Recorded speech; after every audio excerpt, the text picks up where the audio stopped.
እኔ መጣሁት ከግቤ በረሃ ነው። እንግዲህ አስቡት፣ እግዚአብሔር ይገስጸው። የማታውቂው ነገር ውስጥ ገብተሽ አዘባርቂ፣ አርፈሽ ተቀመጭ፣ ተነሽና ቡና አፍይልኝ። አላፈላም ያለችው ቃል በቃል። እኛን የሚያክሉ የተከበሩ ሰው ሌሊት ተነስተው ለባለቤታቸው መንፈስ ቡናን እንዲያፈሉ ነው የተገደዱት። ቀይ ጃኗቸውን ለብሰው እያጓሩ በልሳን እየተናገሩ ከመንፈሳቸው ጋር ዲያሎግ ማድረግ ጀመሩ። ነጥላውን ምን ሄጅ እገዛለሁ፣ ትካደማለች፣ ታመልካለች። ይህንን ባታደርግ ግን ህይወቷ በቁጥጥሬ ስር ነው። ዳዊት ይደግማሉ፣ ጠዋት ተነስተው ጸሎት ያደርጋሉ፣ ውዳሴ ማርያምን ይደግማሉ፣ የዘውትር ጸሎት ያደርጋሉ። ተምታታባቸው፣ አይምታታባቸው። ቤቱ ተሸጠ። ከዛ የበለጠ ህይወት ዝብርቅርቅ ወጣ። ልጅት ብቻዋን ታለቅሳለች። ስራውን በተግባር በማሳየት እያስመሰከረ የሚገኘው ድርጅታችን ቴምር ፕሮፐርቲስ አሁን ደግሞ ከቤተ መንግስት በቅርብ ርቀት ላይ በምትገኘው አዋሬ ላይ የ35% ዳጎስ ያለ ቅናሽ አድርጎ የመኖሪያ ቤቶቹን እነሆ ይላቸዋል። ባለ 1 መኝታና ባለ 3 መኝታ ቤቶችን በተለያየ ካሬ አማራጭ ከ5.5 ሚሊዮን ብር ጠቅላላ ክፍያ ጀምሮ የቤት ባለቤት መሆን የሚችሉበትን እድል በረጅም ጊዜ አከፋፈል ስርዓት እንዲሁም ካለምንም ተጨማሪ ወለድ ቤቶችን የግሉ ያድርገው ይሉታል። ያስታውሱ፣ የቀሩን ቤቶች ውስን ስለሆኑ ፈጥነው ይደውሉልን። ለበለጠ መረጃ በ0931 43 1320 ላይ ይደውሉልን። ቴምር ፕሮፐርቲስ።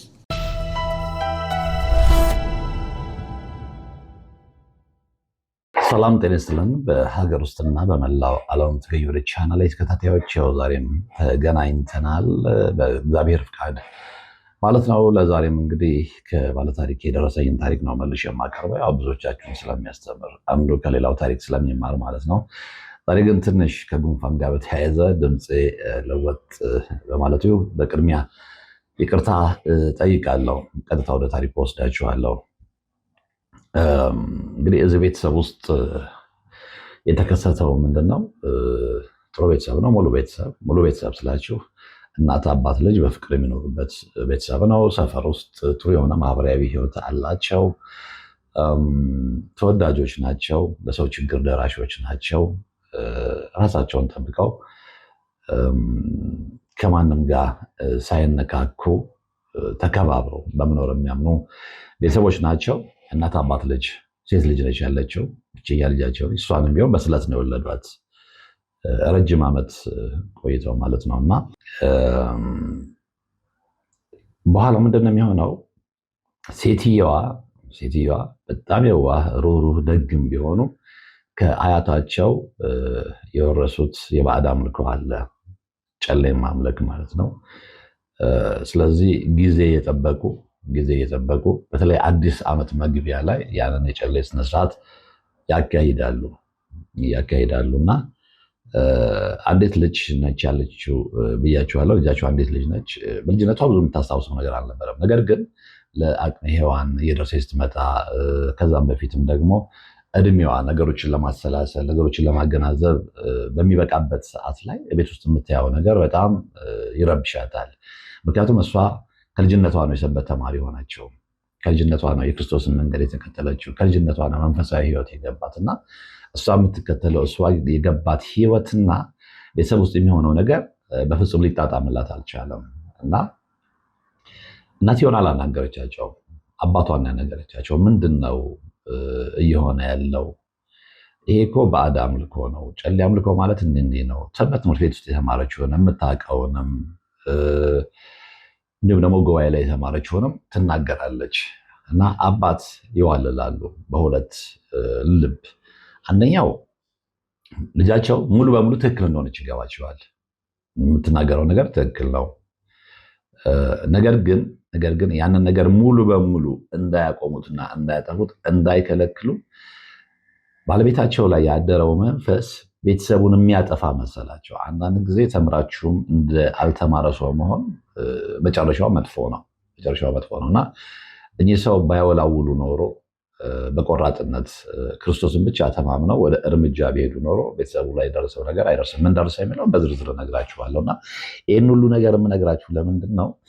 ሰዎች በእንደዚህ አይነት ሁኔታ ተሸውደው ህይወታቸው ተበላሽተዋል፣ ቤት ፈርሷል፣ አባትና ልጅ ተለያይተዋል፣ ባልና ሚስት ተለያይተዋል እና ይሄ ሌሎቻችሁ ላይ እንዳይሆን ነው። አንድ ሁለተኛ፣ ብዙዎቻችሁ በዚህ ህይወት ውስጥ ናቸው። ብዙዎቻችሁ መንገድ ላይ ታናግሩኛላችሁ፣ በስልክ ታናግሩኛላችሁ፣ በሆነ አጋጣሚ ከጓደኞች ጋር ሻይ ቡና እያልኩ የማገኛችሁ ሰዎች ታናግሩኛላችሁ። ይሄ የሚነግረኝ ነገር አለና አብዛኛው ሰው ተሸፋፍኖት የሚኖረው ህይወት ይሄ ነው። ባዕድ አምልኮ። እሱ ባያመልክ እናቱ ታመልክ ነበር፣ እናቱ ባታመልክ አያቱ ታመልክ ነበረ። ስለዚህ ከዘርዘር እየተላለፈ መጥቶ የብዙዎቻችንን ቤት አዳርሷል እና እንደፈለግን ብንለፋ ብንወጣ ብንወርድ ውጭ ሀገር ዲቪ ደርሶን ብንሄድ የባህር ማዶ ነዋሪዎች ብንሆን ህይወታችንን ከማደፍረስ አይመለስም። ምክንያቱም ድንበር ተሻግሮ መሄድ መንፈሳዊ ውጊያውን ካላወቅ ነው አይድነንም። አሁን አንዳንዶች አገር ለቅቄ ብሄድ እንናለ ይላሉ ነው። ይሄ የተሳሳተ አመለካከት ነው። መዳን የሚቻለው በኢየሱስ ክርስቶስ ብቻ ነው። በመድኃኔዓለም እርዳታ ብቻ ነው። በቅድስት ድንግል ማርያም አማላጅነት ብቻ ነው። ይህንን ካልተረዳንና ይህንን ወደ ተግባር ካልቀየር ነው በስተቀር ሀገር ለቀን ብንሄድ አንታርክቲካ፣ አውስትራሊያ የፈለግንበት ብንሄድ የፈለግንበት ብንሄድ ልንድን አንችልም። ወደ ታሪኩ ልመልሳችሁ እና ቤተሰብ ውስጥ ልዩነት ይፈጠራል። ልዩነቱ ምንድነው? እንዳልኳችሁ የቤተሰብ አባል የለም፣ ግን በአባትና በልጅ መሃል በኋላ እናትም ይሰሙታል ይህን ታሪክ እና አርፈሽ ተቀመጪ ነው የሚሏት። የማታውቂው ነገር ውስጥ ገብተሽ አዘብ አድርጊ፣ አርፈሽ ተቀመጭ። ልጅስ ደግሞ የገባት ነገር ስላለ አርፌ አልቀመጥም። እንደነገርኳችሁ ከልጅነቷ ነው ሰንበት ትምህርት ቤት ውስጥ የገባችው።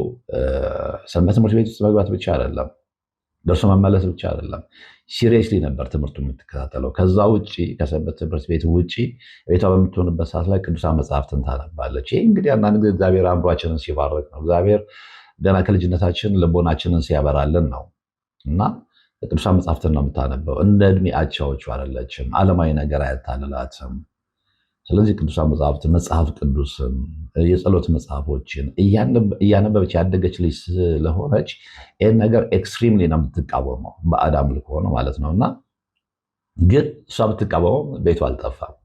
እናንተ እየተቃወማችሁ ባዕድ አምልኮን ሰንበት ትምህርት ቤት ውስጥ አድጋችሁ ሰንበት ትምህርት ቤት ውስጥ ተምራችሁ ኢየሱስ ክርስቶስን ቃሉን እየተመገባችሁ አድጋችሁ ቤተሰባችሁ ውስጥ ግን እንዲህ አይነት ነገር ያጋጠማችሁ ሰዎች የላችሁ? ከዛስ በኋላ የእናንተን ህይወት አላበላሸም? እናንተ በዛ አይነት መስመር ውስጥ ብትሄዱም ትዳር ከያዛችሁ በኋላ ልጅ አልከለከላችሁም? ትዳር ከያዛችሁ በኋላ ከባላችሁ ጋር አላጨቃጨቃችሁም? ትዳራችሁን አላፈረሰባችሁም? ህይወታችሁን አላዘበራረቅባችሁም? ይህንን ነው ማጥናት ያለባችሁ። ይህንን ነው ማየት ያለባችሁ። ስለዚህ በሰንበት ትምህርት ቤት ውስጥ ብታደርግ፣ ብትማር፣ በራስ መንገድ ብትሄድ እቤት ውስጥ ያለውን ቆሻሻ ጠርገህ ካላወጣ ያ ቆሻሻ ያለበት ድረስ ተከትሎ መምጣቱ አይቀርም። ተከትሎች መምጣቱ አይቀርም እና ትልቁ መፍትሄ ቆሻሻውን ሙሉ በሙሉ ማጽዳት ነው እንጂ ቆሻሻውን ቤት ውስጥ እንዳለ ትተው ይሄ ቆሻሻ እንዳይነካኝ ብለህ ቤት ብትቀይር፣ የግል ህይወትን ብትጀምር፣ የግል ህይወትሽን ብትጀምሪ ቤተሰብ ነህና ያ ቆሻሻ ተከትሎ መምጣቱ አይቀርም። ስለዚህ ቆሻሻውን እንዴት ነው የምታጸዳው ነው። የአጋዕዝተ ቅድስት ሥላሴን 17 ዓመት በሙሉ በጭራሮ ግድግዳ መቆም መስማት ለተዋህዶ ልጆች ልብ የሚሰብር ትልቅ ሐዘን ነውና እጃችሁን ዘርጉ ባልነው መሠረት አላሳፈራችሁንም።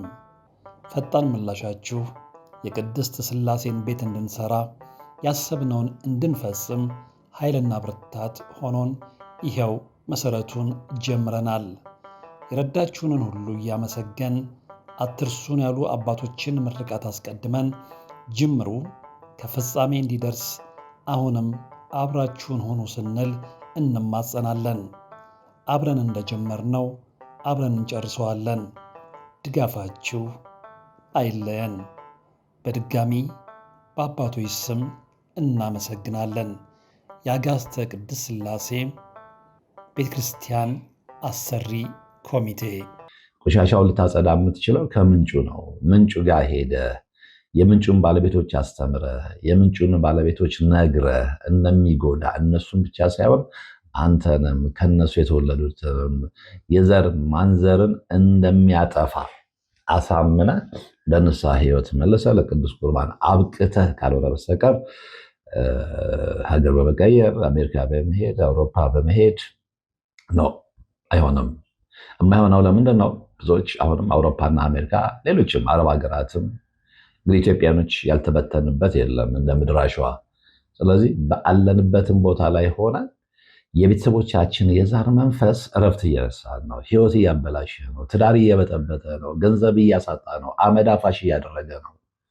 ስለዚህ አካባቢ መቀየር መፍትሄ አይሆንም ያልኳችሁ ለዛ ነው። ቆሻሻውን ማጽዳቱ ነው ጥቅም የሚኖረው ያልኳችሁ ለዚህ ነው። ስለዚህ ወደ ባለታሪካችን ቤት ስንመለስ የምናገኘው እውነት ይሄ ነው እና ያችን በዛ አይነት መስመር ብትሄድ ህይወቷ ምንድን ነው ድብርት ውስጥ እየገባች መሄዱ አልቀረም።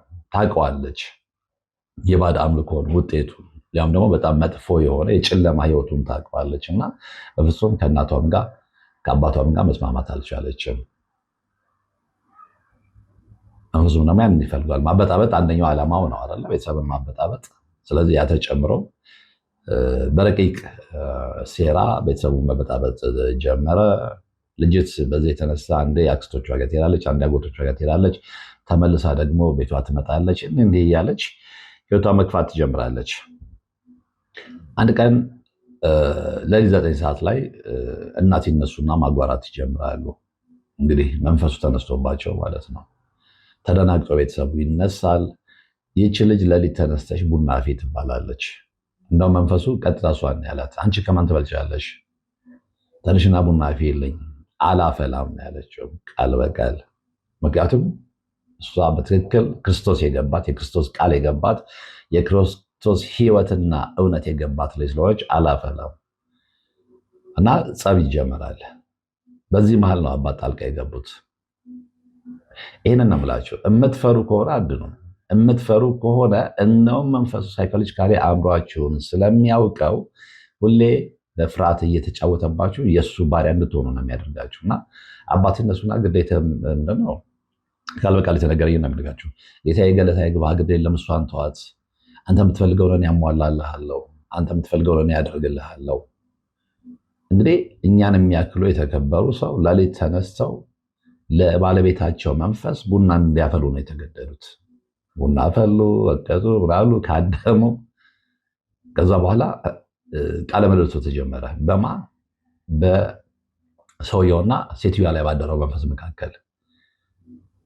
እያበሳጨች ነው። ምን አድርጋ? እኔ መጣሁት ከግቤ በረሃ ነው። እንግዲህ አስቡት። እግዚአብሔር ይገስጸው። እግዚአብሔር ኃይል እንጦሮጦስ ይውረድ እና ከዛ የመጣሁት ሐሙስና ማክሰኞ ከቤቷ ሳትወጣ እንድትካድመኝ ይፈልጋለሁ። ቡና እንድታፈለልኝ ይፈልጋለሁ። ጫት እንዲገዛ ይፈልጋለሁ። እንዲጎዘጎዝልኝ ይፈልጋለሁ። ስለዚህ ቀይ ጃኖ ነጠላ ሐሙስና ማክሰኞ እየለበሰች ሁሌ ቡና እንድታፈላልኝ ይፈልጋለሁ። ይህን መልእክት ነው ያስተላለፈው። እንግዲህ መመለክ ነው፣ ሌላ ምንም አይደለም። መመለክ ከግቤ በረሃ ነኝ የመጣሁት ብሎ ማስፈራራት፣ መጮህ፣ በሌላ ልሳን ማናገር ሲጀምር የበለጠ ሰውየው ይደናገጣሉ። እሺ ምንም ችግር የለውም በቃ ነጠላውን ምን ሄጄ እገዛለሁ። ትካደምሃለች፣ ታመልክሃለች። ይህንን ባታደርግ ግን ህይወቷ በቁጥጥሬ ስር ነው። የታች እንግዲህ የመንፈስ ጥቃት የማይገባው ሰው ይህንን ነገር ቢመለከት ድራማ የሚመስለው ሰው ይኖራል። አንድ ሁለተኛ ደግሞ በፍርሃት ቆፈን ውስጥ ሆኖ ከክርስቶስ መንገድ ለማፈንገጥ የሚጥርም ሰው አይጠፋም። በዚህ አይነት ሁኔታ ነው አትፍሩ የሚባለው ለዚህ ነው። ኢየሱስ ክርስቶስን የያዘ ሰው አይፈራም። አዎ በመንፈስ ስራ ውስጥ መጥፎ ነገሮች አሉ። አዎ እስካመንበት ድረስ የክርስቶስን ኃይል እስከተጠራጠረን ድረስ እንጂ የክርስቶስን ኃይል የማንጠራጠር ከሆነ በሙሉ ልባችን የምናምንና የምንቀበል ከሆነ ከእንደዚህ አይነት የመንፈስ ጥቃት እንድናለን። በአንደበታችን አይደለም፣ በተግባራችን። ብዙ ሰው አሁን በአንደበቱ ነው ክርስቶስን እያመለከ ያለው፣ በአንደበቱ ነው እየሰበከ ያለው። ተግባሩ ግን ሌላ ነው። ይህን ደጋግሜ ተናግሬዋለሁ። ብዙዎች የአምልኮት መልክ አላቸው፣ ነገር ግን ኃይሉን አያምኑም። መጽሐፍ ቅዱስ እንደተናገረው ማለት ነው። እና ስትመለከቷቸው ሙሉ ከፀጉራቸው ጀምሮ እስከ እግር ጥፍራቸው ድረስ የአምልኮት መልክ ሊኖራቸው ይችላል። ብዙዎችን የሚያስተምሩ ብዙዎችን የሚለውጡ ሊመስሏቸው ይችላል። ኤች ኤን ዲቴይል ግን ህይወታቸው ውስጥ ገብታችሁ ብትመረምሩ አያገባችሁም እንጂ የሰው ህይወት ውስጥ አትግቡ፣ ግድ የላችሁም። እኔ ብዙ ሰዎች ጋር እየተመለከቱ ነው። አንዳንዴ የማያገባቸው የሰው ህይወት ውስጥ ገብተው ሊቆጣጠሩ የሚፈልጉ ሰዎች አሉ፣ እንደ ሪሞት ኮንትሮል ማለት ነው። እና በሆነ ነገር ላይ ትንሽ አውትሻይን ካደረገ ስልጣኑ ያለው ይመስለዋል፣ ስልጣኑ ያላት ይመስላታል እናንተ ህይወት ውስጥ ለመቆጣጠር። እና ለእነዚህ አይነት ሰዎች ቦታ አትስጡ። ማንም ሰው በእናንተ ህይወት ውስጥ አያገባውም። የእናንተ ህይወት መሪ ጨባጮች እናንተ ናችሁ እንጂ ማንም አይደለም። ከክርስቶስ ውጭ የእናንተን ህይወት የሚቆጣጠር ማንም የለም። እና አስመሳይ አትሁኑ ለማለት ነው። አጠቃላይ የአምልኮት መልክም ብቻ ይዛችሁ በተግባር ያፈነገጣችሁ አትሁኑ ነው አጠቃላይ። እና ከዛ በኋላ ቤተሰብ ውስጥ ምንድን ነው የሆነው? አባት ሄዱ፣ የተባሉትን ገዙ። ማክሰኞና ሐሙስ ሴትዮዋ በይፋ ማምለክ ጀመሩ። ቡና ይፈላል፣ ይጫጫሳል፣ ሳር ይጎዘጎዛል። ቀይ ጃኗቸውን ለብሰው እያጓሩ በልሳን እየተናገሩ ከመንፈሳቸው ጋር ዲያሎግ ማድረግ ጀመሩ። ይሄ ነገር የበለጠ ልጅቷን ሰላም እየነሳት መጣ። እዚህ ቤት አልኖርም አለች። እንደውም ረጅም ጊዜ ጓደኞቿ ጋር ነው የኖረችው። ምንም ማድረግ አይቻልም። ከዛ በኋላ በቃ እዚህ ቤት ውስጥ አልኖርም አለች። የአባቷ ወንድም በጣም የሚወዳት ብቸኛ ልጅ ነች ብያችኋለሁ ለወላጆቿ። ስለዚህ በዚህ ልክ እንደ አባቷ የሚሳሳላት አጎቷ እዛው በቅርብ ርቀት ይኖር ስለነበረ ሄዳ ነገረችው። ምን ችግር አለው ልጄ ነሽ ነይ እኔ ጋር አላት። ሄደች። አባት ዘራፍ ቢለው ነው አያገባህም፣ በቃ ይሄ ሲሪየስ የሆነ ህይወት ነው። ስለዚህ እኔ ጋር ትቀምጣለች፣ እኔ ጋር ትማራለች። አጎቷ ጋር ቁጭ ብላ በቅርብ ርቀት ቤተሰቦቿን እያየች ትምህርቷን ቀጠለች። እናም ከዛ በኋላ እዛ ቤት ውስጥ ኖረች፣ እዛ ቤት ተዳረች ማለት ይሻላል። እና ከዛ በኋላ ወደ ቤቷ አልተመለሰችም። አጎቷ ጋር ነው የኖረችው። እንደነገርኳችሁ በቅርብ ርቀት በኪንግ ዲስታንስ ርቀት ላይ ነው ያሉት አጎቷና ቤተሰቦቿ። ከዛ በኋላ ምንድን ነው የሆነው? ቤተሰብ ውስጥ ብዙ መዘበራረቆች መጡ። ከዛ በኋላ አባት መንግስት ስራ ነው የሚሰሩት እና በዚህ መሃል ስራ ቦታ ላይ ሄደው ምንም ከቤት እንግዲህ ጠዋት ቁርስ በልተው ተሰናብተው የወጡት ባለቤታቸውን። መስሪያ ቤት ሄደው ግን ራሳቸውን ሰውን የወደቁት አፋፍሰው ወሰዷቸው ሆስፒታል። ሲገቡ አይ በቃ መተኛት አለባቸው ተኙ። ሲመረመሩ ምንም የለም። ምናልባት ኮላፕስ አድርገው አእምሯቸው ውስጥ ደም ፈሶ ሊሆን ይችላል ምናምን አሉ ዶክተሮች። ምንም ነገር የለም። ከዛ በኋላ እዛ ቤት ውስጥ እየተፈጸመ የመጣው ነገር ምንድን ነው? አባት መታመም ጀመሩ። ጤነኛ የነበሩ ሰው እናትን በየጊዜው መታመም ጀመሩ። ቤቱ ሰላም ጠፋ። በጣም ጥሩ ቤት ነበራቸው። ችግር መጣ። የኑሮ ችግር። እየሰሩ ገንዘብ እያገኙ ግን እጅ ላይ አለመቆየት፣ መጨናነቅ፣ ከወር እስከ ወር መድረስ አለመቻል፣ የሚገዛው እህል አልበረክት ማለት። እንደዛ ይከባበሩ ይፋቀሩ የነበሩ ረጅም ዓመት አብረው የነበሩ ባልና ሚስቶች በትንሽ በትልቁ መጨቃጨቅ፣ አባት ከመሬት ተነስተው እምቡር ማለት፣ ተናግረው የማያውቁ አንደበታቸው የማይሰማ እናት አንተ ማን ስለሆንክ ነው የምትናገረኝ ማለት። እንዲህ አይነት ነገሮች በጣም እየጎሉ መጡ። አንድ ቀን እቤታቸው ሽማግሌ ሊገባ ቀርቶ እነሱ ጭራሽ ሽማግሌ ሆነው ሰዎችን የሚያስታርቁ ሰዎች እነሱ ጋር ሽማግሌ መመላለስ ጀመረ። ጎረቤት ግራ እስኪጋባ ድረስ የምንነቃቸው በስተርጅና እስኪባሉ። በስተርጅና አይደለም ጃጅተህም የባዕድ አምልኮ አምላኪ ከሆን ከዚህ የበለጠ መሳለቂያ ትሆናለህ፣ ከዚህ የበለጠ መሳለቂያ ትሆናለሽ። ከዛ በኋላ በህይወታቸው ላይ የሚታየው ነገር በጣም አስቀያሚ የሆነ መጣ። እንደነገርኳቸው ሁለቱንም በበሽታ መመታት ጀመሩ። ለምንድን ነው ሲባል አንዳንድ ጊዜ መንፈሱ የሚናገረው ነገር ምንድን ነው? እኔ የምፈልገውን ነገር አይደለም የሚያደርጉት። አንድ ከዛ የበለጠ ግን የጠመዳቸው ምንድን ነው? ሰውየው መንታ መንገድ ላይ ናቸው። ሙሉ በሙሉ እንዳይተዉት ቅድም እንደነገርኳቸው በፍርሃት ስሜት ውስጥ ናቸው። ሙሉ በሙሉ ደግሞ እንዳያመልኩት ከክርስቶስ ጋር መጣላትን አይፈልጉትም። ዳዊት ይደግማሉ፣ ጠዋት ተነስተው ጸሎት ያደርጋሉ፣ ውዳሴ ማርያምን ይደግማሉ፣ የዘውትር ጸሎት ያደርጋሉ። ተምታታባቸው። አይምታታባቸው። ሁለት መንገድ ነው ያለው። አንደኛው ያለምንም ጥርጥር ጠባብም ቢሆን የፈጣሪን መንገድ መከተል። በዛ መንገድ ላይ የሚመላለሱ በጣም ጥቂት ሰዎች እንደሆኑ መንገዱ ጠባብ ስለሆነ መጽሐፍ ቅዱስ እንደሚያስተምራል። ይሄኛው ግን ሰፊ መንገድ ነው፣ የብዙዎች መመላለሻ ባይድኑበትም ማለት ነው። ስለዚህ ሰፊውን መንገድ አይደለም መምረጥ ያለብን፣ ጠባቧን መንገድ የኢየሱስ ክርስቶስን መንገድ ጸንተን እና ብዙዎች ግን ወላዮች ነን። ሁለቱም ዓለም ያምረናል። ሁለቱም ዓለም ያኛውንም ከቤተሰብ የተቀበልነውን ማምለክ እንፈልጋለን። እዚህ ጋር ኢየሱስ ክርስቶስን ማመን እንፈልጋለን። ግማሽ ጣዖት ግማሽ ታቦት ማለት ይሄ ነው። ጠዋት ቤተክርስቲያን እንሄዳለን፣ ከዛት በኋላ ቃልቻ ጋር እንሄዳለን። እንዲህ ሆኖ ህይወት አይለወጥም። ከኔ ውጭ አምላክ የለም ብሏል እኮ ቃል በቃል ሲናገር፣ ከኔ ውጭ አምላክ የለምና ሌላ አምላክ አታምልኩ፣ ሊያውም ደግሞ ቀናተኛ አምላክ ነኝ ነው ያለው አይደል? ስለዚህ ይሄ ቃሉ እንዴት አልገባንም ነው? ወይስ ገብቶ ልንቀበሉ አልፈለግንም? ለዚህም ነው ሁሌም የምንዳከረው፣ ሁሌም ባናየት የህይወት መንገድ ውስጥ የምንመላለሰው እና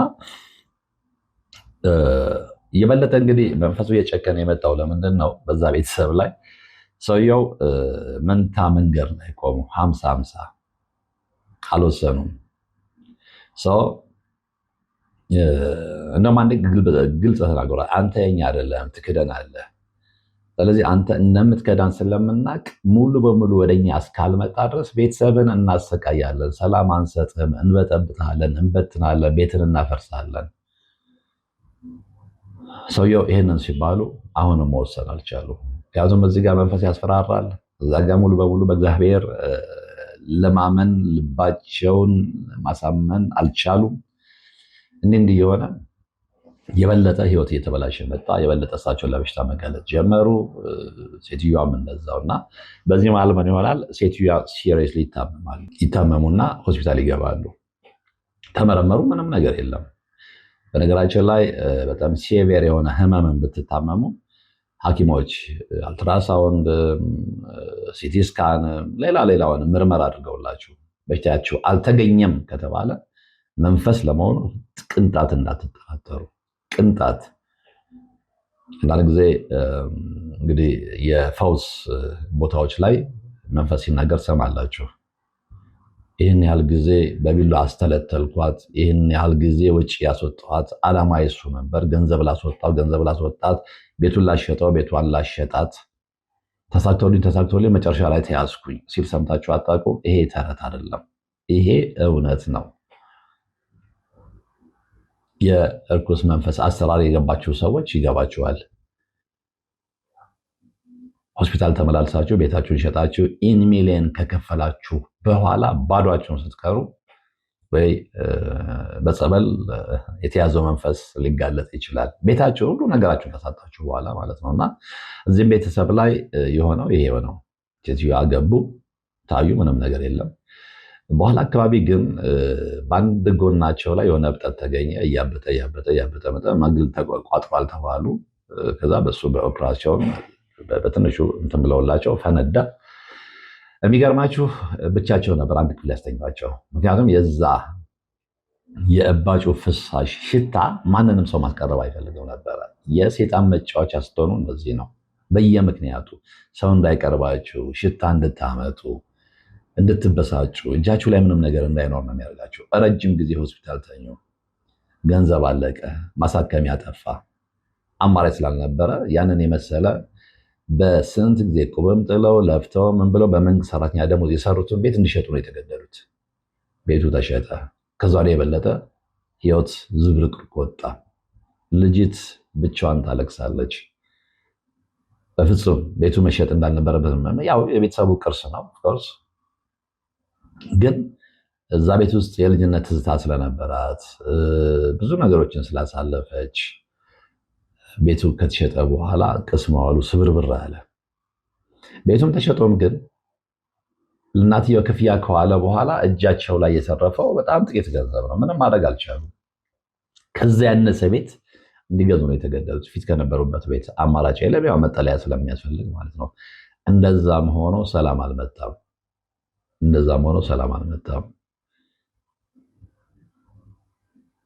ያው ሆስፒታል ማቀቁ። ከዛ በኋላ ተመለሱ፣ በቤታቸው ገቡ። አሁንም ያ ነገር እንደው ለተወሰነ ጊዜ ፋታ ቢሰጣቸው በዚህ የተለያየ ጊዜ እንግዲህ በቃ በሽተኛ ሆነው መቅረታቸው አልቀረም። ከዛ በኋላ እስከ ህልፈተ ህይወታቸው ጊዜ ድረስ በሽተኛ ሆነው ነው የቀሩት። ምክንያቱም ምንድነው ሲባል አንዴ እግሬን፣ አንዴ ወገቤን፣ አንዴ ራሴን ምናምን የተለያየ ምክንያት ይሰጣል። ግን በሽተኛ ናቸው። ፌኒሽድ ስኳር መጣ፣ ደም ግፊት መጣ፣ ኮሌስትሮል መጣ፣ የመሳሰሉት አጃቢ በሽታዎች መጡ። ሰውየውም ከዛ የተሻለ ህይወት አልኖሩም። እሳቸውም ላይ እንደዛው በጣም ጠንካራ የነበሩ ሰውዬ ለተለያዩ በሽታዎች ተጋለጡ። በኋላ ነገሮች በጣም እየጠነከሩ ሲመጡ የሰውየውም ህመም አጣድፎ በእኛ ሚሌኒየም ላይ ነው የገደላቸው፣ 2000 ዓመተ ምህረት ማለት ነው። አሁን ሰው አንደርስታንድ የሚያደርገው እኚህ ሰውዬ በዓለማዊ ህመም ሞተዋል ነው አይደለም። መንፈሱ እንደወላወሉ ስላየ ወደሱ እንደማይመጡም እርግጠኛ ስለሆነ በሙሉ ልቡ እንደማያምን ወይም በሙሉ ልባቸው ሰውየው ያንን ዓለም የመንፈሱን ዓለም እንደማያምኑ ስለገባው ይሄ በቀል ነው፣ ቅጣት ነው። ከዛው ላይ እንግዲህ የሴትዮዋም ህይወት አይደለም። ብዙ ተሰቃይተዋል፣ ገንዘብ አጥተዋል፣ ተቸግረዋል። እንደውም የሰውየውንም እዛው እንደነገርኳቸው በቅርብ ርቀት ላይ ስለሆኑ በእሳቸው እርዳታ ያው ልጅም እንግዲህ እናቷ ስለሆኑ የሚከተሉትን መንገድ የማትደግፍም ብትጠላም ብትጸየፍም እናቷ ስለሆኑ አንዳንድ ነገሮችን ትረዳ ነበረ። ከአጎቷ የምታገኘውን ሄዳ ማናሬ ስራ ትረዳቸዋለች። ሲታመሙ ውሃ ታቀብላለች። እንዲህ አይነት ሁኔታ ብዙ አሳለፉ። ግን ከዛ በኋላ የኖሩት ህይወት አይደለም። በጣም በተወሳሰበ የህይወት መሰናክል ውስጥ ነው ያለፉት። አሁን እች ልጅ ሁሌ ቤተሰቦቿን ማስታወሰች ቁጥር ትጸጸታለች። ምንድነው የገባው ቤተሰብ ቢሆን ኖሮ እሷ እንደነገረቻቸው እሺ ብለው ተቀብለው ንስሐ ገብተው ከዚህኛው መንገድ ተመልሰው ከአምልኮ ህይወት ወጥተው ህይወታቸውን መምራት ቢችሉ ኖሮ ቤተሰቡ ስቲል ነው እንደማይበተን፣ አባትም በህይወት እንደሚኖሩ ያው እናትም ቆይተው መሞታቸው አልቀረም። ያው እንግዲህ በጋፕ ሰውየው 2000 ላይ ሞቱ። ሴትዮዋ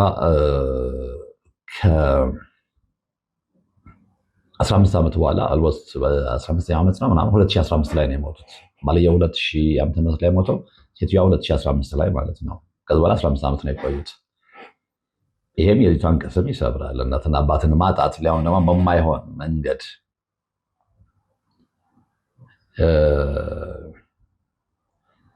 አልጋ ከያዙ በኋላ ተጣድፎ ያው ማቁረብ ይቻላል። ቅዱስ ቁርባን ተቀብለው ነው ሁለቱም የሞቱት። ግን እሱ አይደለም እኮ ነገሩ። ከዛ በፊት ግን በደንብ ተምረው በደንብ ገብቷቸው ረጅም ዓመት በንስሐ ተመላልሰው ለቅዱስ ቁርባን በቅተው ቢሆኑ ያለፉት ጥሩ ነው። ግን ይሄ በጥርፊያ በቃ ሊሞቱ ነው፣ ስለዚህ ቅዱስ ቁርባን ይሻላል ከምንም ጥሩ ነው። ግን አሁን ብዙ የተለመደ የመጣው ትሬንድ ይሄ ነው። በቃ ሰዎቹ እንደማይሞቱ ወይም ደግሞ እንደማይድኑ እርግጠኛ ሲኮን ነው ብዙ ቤተሰብ ለቅዱስ ቁርባን የሚሯሯጠው። ግን ከዛ በፊት ትምህርት ንስሐ አባቶቻቸውን አምጥተው ትምህርት ብታስተምሩ፣ ረጅም ጊዜ በንስሐ ህይወት እንዲመላለሱ እድል እንዲያገኙ ብታግዙ፣ ከዛ በኋላ እግዚአብሔርን አውቀው የእግዚአብሔርን ቃል አውቀው ወንጌሉን አውቀው ከልባቸው ተጸጽተው ከዛ በኋላ በቅዱስ ቁርባን ታትመው ቢሆኑ የሚያልፉት የበለጠ ጥሩ ነው ብዬ ነው እማምነው እንጂ እንደማይድኑ ሲታወቅ ብቻ ቅዱስ ቁርባን ሳይቀበሉ መሞት ስለሌለባቸው በሚል የጥድፊያ መንገድ የሚደረገው ነገር ብዙም ምቾት የሚሰጥ አይደለም። ኤኒዌይ ግን ይሄ ቤተሰብ ያለፈው እንደዛ ነው። ከዛ በኋላ የልጅቷ ህይወት መፈተኑ አልቀረም። ከእንደዚህ አይነት ቤተሰብ ውስጥ ነው ያወጣቸው እና ያ ብቸኛ ነች ለቤተሰቦቿ።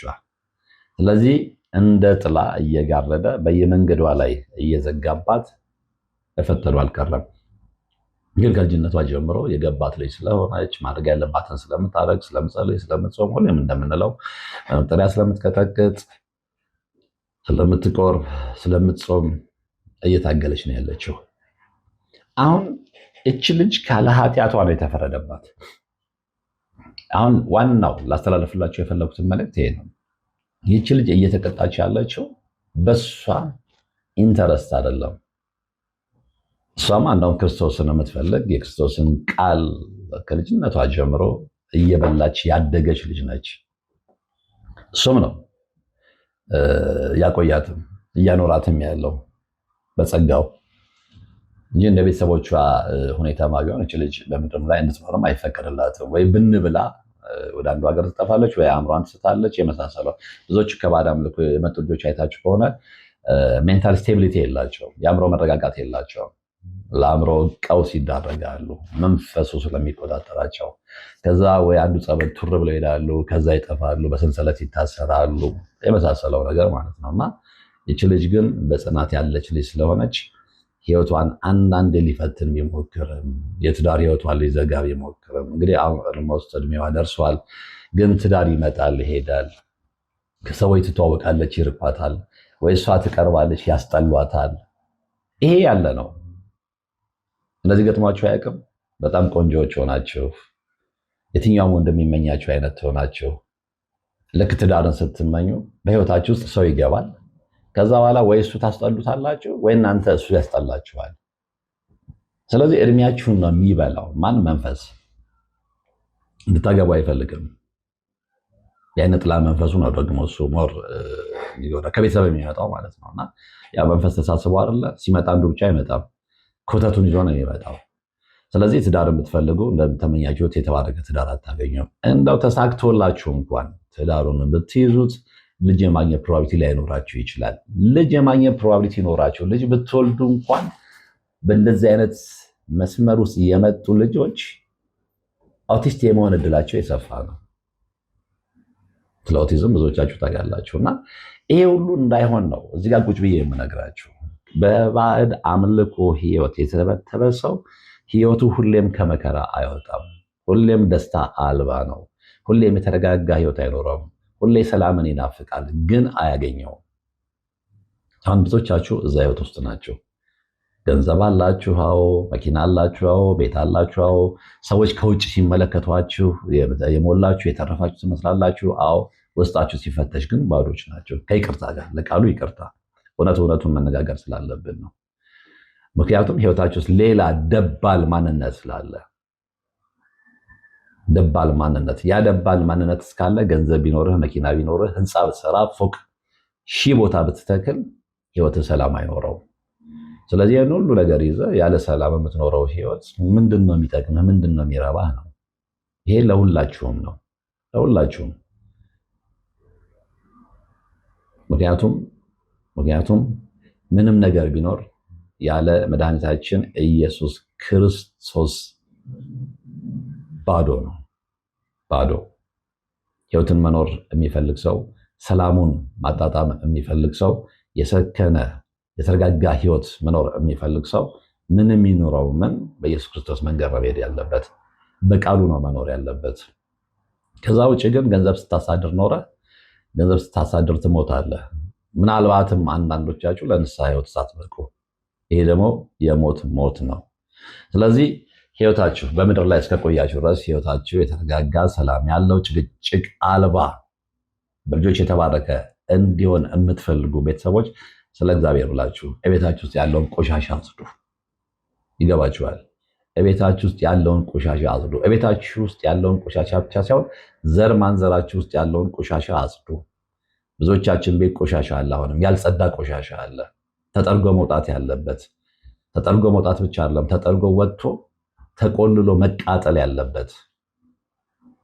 ያ ካልሆነ ህይወታችን ሰላም አይኖረውም። ያ ካልሆነ ብንናፍቅም ሰላምን አናገኝም። ያ ካልሆነ ገንዘብ ብቻውን የምንፈልገውን የሰከነ ህይወት አይሰጠንም። ስለዚህ ይህን ሰምታችሁ ተግባር የምታደርጉ ሰዎች ያው ሰላም ማግኘታችሁ እርግጥ ነው። ከዛ በተቃራኒ ግን ምክሩን ንቃችሁ የምትጓዙ ደግሞ ያው የተመኛችሁትን ነው የምታገኙት። ለማንኛውም የዛሬ መርሃ ግብር የተከታተላችሁት ነበር። በቀጣይ በሌላ መርሃ ግብር እንገናኛለን። እስከዛው ግን በያላችሁበት ሰላም። ስራውን በተግባር በማሳየት እያስመሰከረ የሚገኘው ድርጅታችን ቴምር ፕሮፐርቲስ አሁን ደግሞ ከቤተ መንግስት በቅርብ ርቀት ላይ በምትገኘው አዋሬ ላይ የ35% ዳጎስ ያለ ቅናሽ አድርጎ የመኖሪያ ቤቶቹን እነሆ ይላችኋል። ባለ 1 መኝታና ባለ 3 መኝታ ቤቶችን በተለያየ ካሬ አማራጭ ከ5.5 ሚሊዮን ብር ጠቅላላ ክፍያ ጀምሮ የቤት ባለቤት መሆን የሚችሉበትን እድል በረጅም ጊዜ አከፋፈል ስርዓት እንዲሁም ካለምንም ተጨማሪ ወለድ ቤቶችን የግሉ ያድርገው ይሉታል። ያስታውሱ፣ የቀሩን ቤቶች ውስን ስለሆኑ ፈጥነው ይደውሉልን። ለበለጠ መረጃ በ0931 43 13 20 ላይ ይደውሉልን። ቴምር ፕሮፐርቲስ